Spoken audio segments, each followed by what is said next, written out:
Itegeko rigenga amashamba mu Burundi nivyo rigiye gukwiza hafi imyaka ishika indwi, ariko koko hari vyinshi bitaraja mu ngiro bivanye nuko hariho ingingo zitarajaho, novuga tuti amategeko aryunganira yandi atarajaho.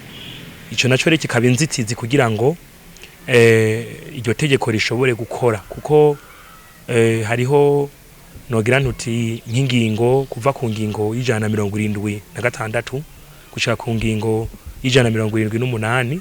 Iryo tegeko ritegeka yuko hajaho ikigega c'igihugu gishigwamwo uburyo bujeje gukurikirana ibibazo bijanye n'amashamba mu Burundi. Kugira no munsi nk'ico ntikiraja mu ngiro. Hari n'iyindi ngingo itegeka yuko hajaho imigwi ikeneye gukingira ibidukikije ku rwego rw'intara, urwego rw'amakomine, urwego rw'amazone mbere no gushika ku mitumba. Ivyo byose ntibirajaho. Hanyuma rero tugaca tubona yuko kuba iryo tegeko gushika uno munsi hariho ingingo zihambaye nk'izo zitararonka amategeko aryunganira.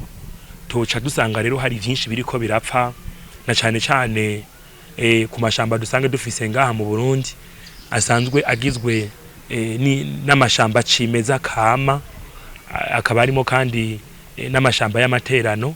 Ayo nayo asanzwe afise kugera uno munsi uburinganire bwababa hafi ihegitari 172.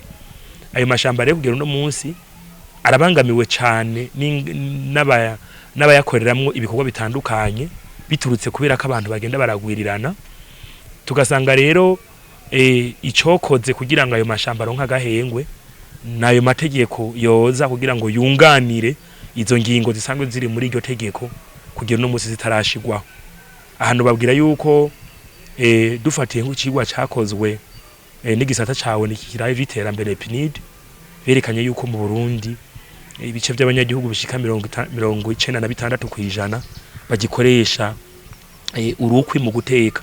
Ivyo navyo bigaca bisongera isibe, na cane cane mu kwerekana yuko ico gice c'amashamba twari tugifise gishobora kuzimangana hagati y'imyaka 25 na 30, nkuko kandi ikindi cigwa cacunganiye cavyerekanye.